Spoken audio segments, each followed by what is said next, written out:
Hello ladies and gentlemen, and welcome back to Sunless Skies. In the last episode we took a look around Lustrum, but I think I want to see if we can get ourselves a claim at the claim fields. The mountain's slopes are veined with the unmined hours the enduring Empress hungers for. They are dug from the stone as geodes, minutes growing within them like salt. Most geodes are the size of a walnut, but legend says old Tom, one of the first prospectors, excavated a whole century the size of a whale. The Mother of Mountains stretches on almost forever, from its snowy peak down through seemingly endless strata of lethal nebular gas. On the far side of its cliffs, the Windward Company's machines strip the rocky flesh from the mountain and cast its ore into the perpetual fire of their furnaces. Prospectors for Lustrum have to do everything the hard way, chipping away at their frozen, hard-won claims in search of precious hours. We could attempt to climb the mountain. It would take 2 supplies. We'd only have a 10% chance of success. Something tells me we're not going to be doing that for a while. Let's search for a claim. The mountain is treacherous.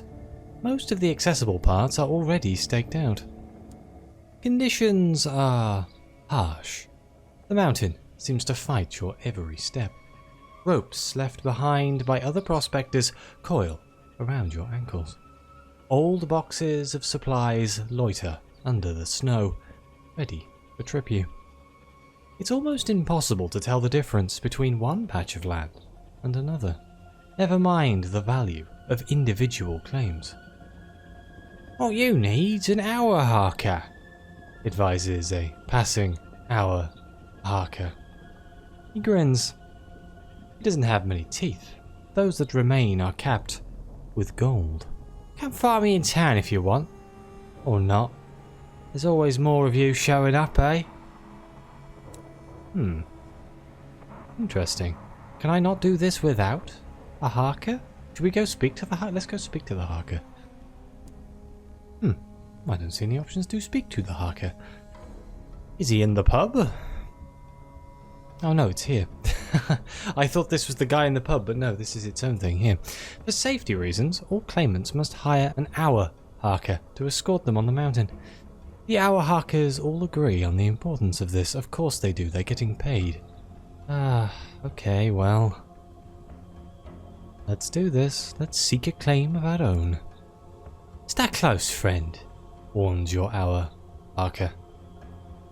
He grins. Or not, you've already paid. He lights a vapor lamp, glowing purple like the gases of the nearby nebula. It occasionally sparks with little flecks of green. Soon enough, the lamp is the only light as you move out to the treacherous, mostly unclaimed edges of the mountain. Occasionally he stops to sniff or to drag a foot through the snow and mud in what looks like a line. Finally, he seems satisfied. He shoots you a mostly toothless grin as he lights a cigarette. "Reckon this has your name all over it. What do you think?" Oh god, what is this? A 12% chance? That seems bad. This claim sits on the edge of town, surrounded by abandoned tools and well-dug holes. The hour harker looks innocent when pressed about how many others have tried their luck here. Yeah, you can do better than this, mate. The good claims are running out quickly. This could get expensive. It's gonna cost me money every time. Oh, I have to go back into town, huh? It still costs me another 10. How much is this gonna cost me? This is gonna cost me a lot of money, isn't it? I can feel it. Oh, what do you think? 48% chance. This terrain, rocky. Occasional scrub pokes through the snow. A heather-like substance known to be highly toxic and irritating to the skin. The snow is soft and fluffy. There are no signs of other miners this far away from town. 48%, let's see if we can do better. Watch now as 48% is the highest we get. We have a bit of money. I think it's worth spending some time seeing if we can get something that's a little bit nicer. What do you think? Hey, here we go. A 96% chance. This terrain is inhospitable. Ice under the snow and hard ground. A few small trees grow in and around your claim, potentially useful for cutting tools and firewood. Purple lights dance like some kind of wisps. Though it's impossible to tell whether they are actually alive or simply an effect of the nebular gas. I don't think we're going to do much better than this, so 96%. Your hour Harker will gladly take and process your fee on behalf of whomever in Lustrum gets the money. There are no complications. You accept the hour Harker's recommendation and plant your flag. You do not actually own this part of the mountain, you merely have the right to exploit it. It is time to get started. It is marked off by frayed ropes wrapped around tent pegs. Your claim was expensive, but any hours below the surface are yours. Of course, your crew will handle the actual mining work. But the real question is... I mean, I only actually have one option, don't I? Because I only have 5 crew. So we can assign a single crew member. One crew member will do little good here. One more might help. We can assign 5 crew. They are hired to work for you. Nobody said anything about it being exclusively working on your locomotive. You will get your crew back later, assuming you have space and there are no accidents on site. The more crew you assign, the faster new hours will be ready for collection. Though one poor sod's getting left here. It is not exactly a plum assignment, but a volunteer is soon volunteered to join the mining operations. He disembarks, ready to get started. Alright, well, for now, I guess I will return to turn. Because if I give them any more, I'm gonna be short-staffed. Let's return to turn. So I'm assuming we now have our claim field. Yeah, your very own claim on the mountain is marked off by frayed ropes. And I'm assuming after a while it will come back. Ah, there's hours in this mountain, and if you can get them out, they'll make you rich. Once you do this, you'll not be able to recall your crew until after collecting your next shipment of hours. How long does this take? That's the real question. With one person, I'm imagining quite a while. The quartermaster hands out pickaxes and food rations. The crew begins digging. Since you don't have access to furnaces large or powerful enough to get the most out of the mountain's larger geodes, they will focus on filling barrels with unseasoned hours. You can sell these at other ports. It will be some time before they have dug out enough. You should return later. So return to Lustrum in a while to pick up those of your crew assigned to mining. It takes one crew member a month to mine a claim. Every crew member assigned in addition will reduce this time by a day. Oh my god. That's going to take a very long time. I was kind of hoping we could get a single barrel of hours to give to Mr. Penny's in the pub, but I don't think that's going to be an option. So, while we are waiting a month, why don't we go take a look at Carillion? Because there is collusion there, the company. So let's go see if we can find something. I'm also going to see if there's a way around here that doesn't involve me going through the Terror Zone. Even though in hindsight I probably should go through the Terror Zone just because it's quicker and easier.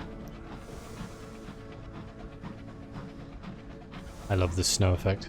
One of my favourite effects in the game. It is very pretty. But then I do have a weakness for snow. I had a horrible feeling this is going to make me go like all the way around. Like it's going to be a really long way. Hello? Oh, it was a light up here. What are you? Are you a taxi or are you a guest? You're flying a little bit Oh, you're attacking. I need 1 munition, so I'm going to try and get these guys.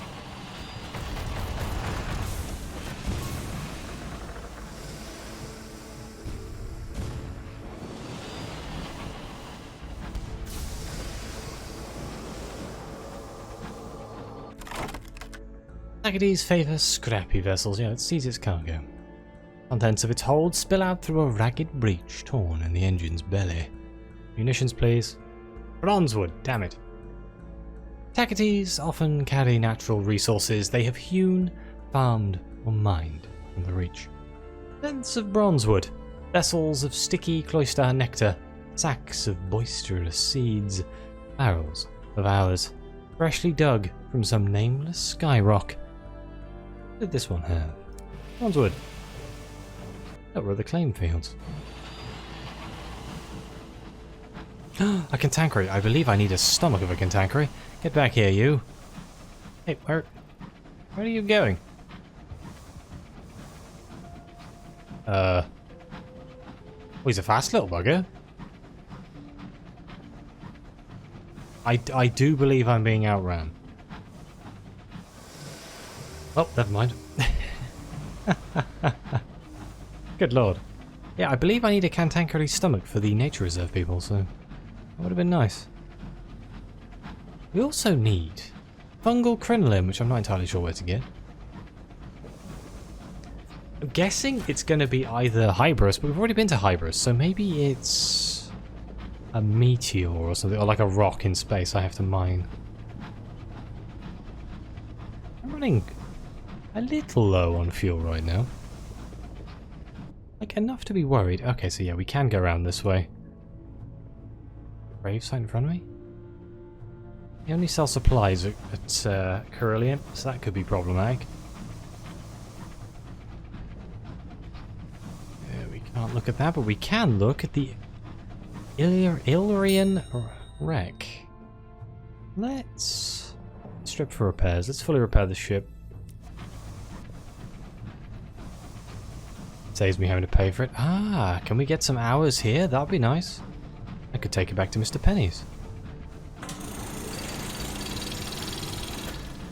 Perfect. Oh my god. Well, we're getting to Carillion fast. Full speed ahead!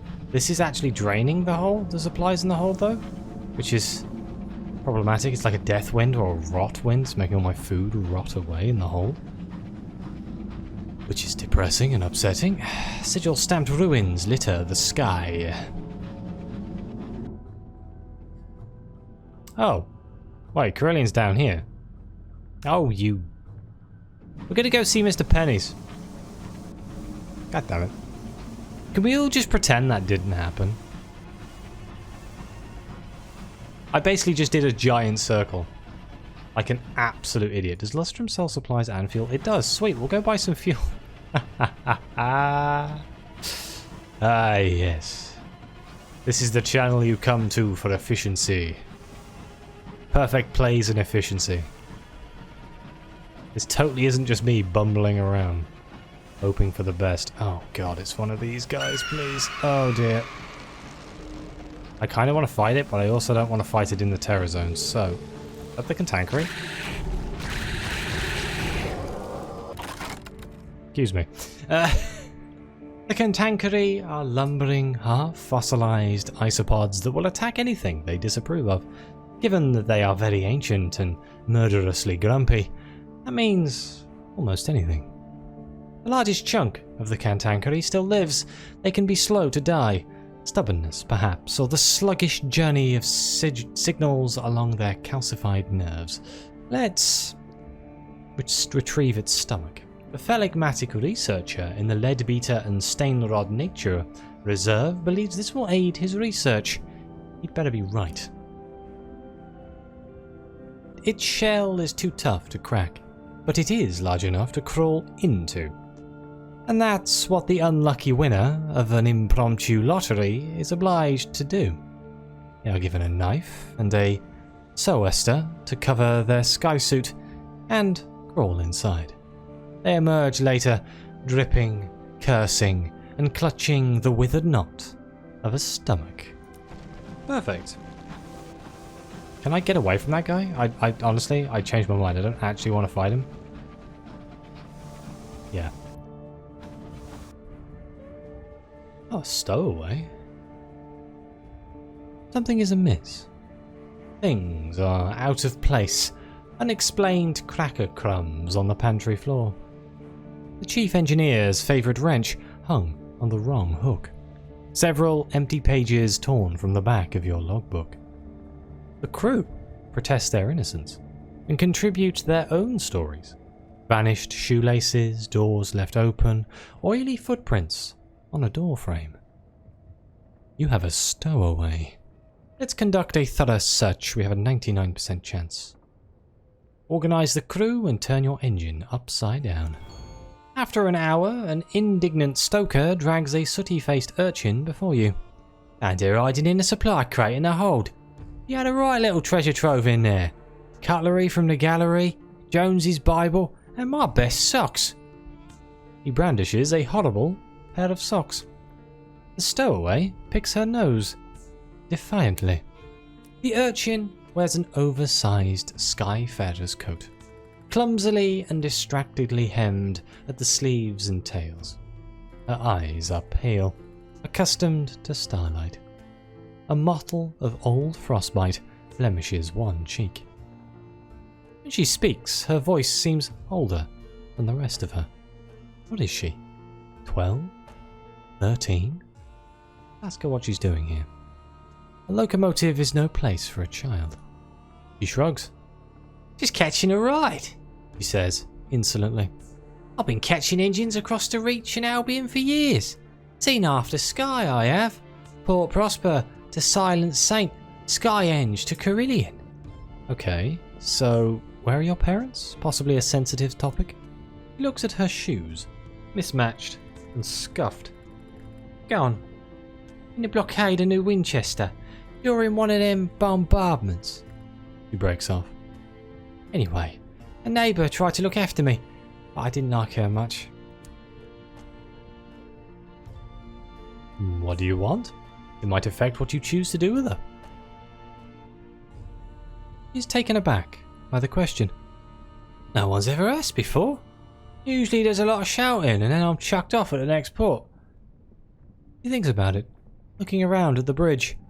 It's a good engine, loyal. I'd like to stay, he decides, until such time as I don't. Yes, sure, why not? You could always do with a mascot. The sky-worn urchin. What? Actually? She salutes you inexpertly. You won't regret it. I can help out, like. I know my way around an engine, and I'm no stranger to the sky. I know stuff. I could teach you. Perhaps another time, you tell her. You shake her grubby hand and send her to bed. It's past her bedtime. You know what I haven't actually done? Whoops, didn't mean to do that. I have filled all of my slots, right? My officer slots that is in one of these buttons that I will get right eventually. This one. I have a first officer, I have a signaller, I have a chief engineer, and my mascot is the Blemmigan. What does the sky-worn urchin do for me? +2 irons, 1 mirrors for the Blemmigan, +1 hearts. Yeah, so all our slots are full. 6 iron. I'm getting 6 iron from the chief engineer. Good lord. I might actually have the fortunate navigator for that irons bonus. Can only change him in port, obviously, though. But the navigator might be better for me because he has irons, and we're kind of low on iron, and it keeps coming up. Well, full circle, back at Lustrum again. What a successful voyage. God damn it. It's only the 18th of November. I think we've been gone 4 days. Let's go to the Hanged Man's pub. Let's approach the figure in the corner. Wrapped in dusty, disintegrating shroud, and here we go. Exchange hours for an otherworldly artifact. Mr. Pennies pushes a selection of trinkets across his table. A dried cloister bee wing. A watchful curio. Nothing special. These little offerings have some promise, though. I believe we have to trade with him to advance his storyline. I don't think he wants money, so let's take his otherworldly artifacts. You provide a fragment of hours for sale. A few seconds at most. Pennies snatches them up with the blackened and leathery appendage that reaches out of its shroud. Mr. Pennies shakes as it sniffs at the little cigar box and the sprinkling of calcified time within. Yes, it whines. Will do. Will suffice. Wait. Can I speak to him now? Do you have something new to say, or...? Nope. Alright, I think we have to come back in some time to advance his story. So, shall we try again? Shall we see if we can get to Carillion this time? We still need to give 1 here for that, so that can't happen. Let's pick up some fuel here. Right. Let's go to Carillion. I can't believe I did that. One big circle. Should we blame the wind? Let's blame the wind. It came out of nowhere and it forced my hand. It made me go up that path. Yes. I wouldn't want to blame my own driving ability. Uh-oh. What are you doing here? Have you followed me from the ruins? It appears to be on an intercept course, which is slightly problematic. What was the other thing we needed for the nature reserve scientist? I believe it was Titanian petals, which I'm guessing we have to go to Titania for, which would make sense, but that's so far away. But on the way, we can get that on the way back, can't we? I think the fungal crinoline is going to be up north somewhere. That's going to be a bit annoying. But we still have a few things we need to do. Obviously, we still need to take the circus acrobat back to the circus. I could do after going to Carillion. Hey, Tacti's back.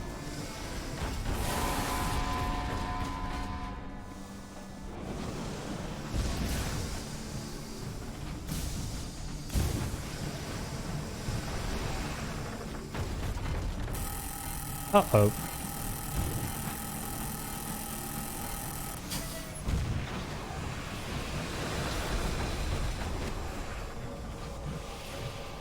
That was fine. Hey, give me some missions. Missions? Munitions. I'll pillage their stores for fuel and supplies. Damn it, we keep getting a partial success on this. Which is really bad, because we just lost a crew member. Oh no. Are we now understaffed? Okay, we'll go to Carillion, and then we shall hire some staff.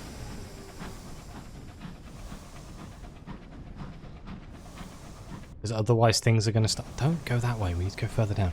Otherwise things are going to start going horribly wrong.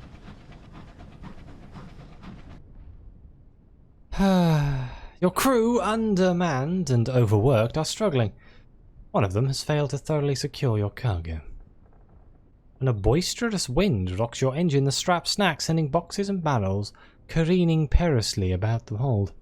Abandon the hold, I guess?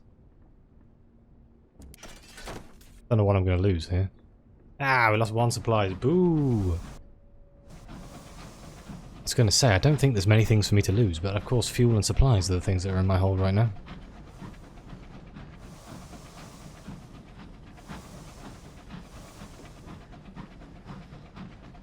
But hopefully we'll actually get to Carillion this time. It should just be up here.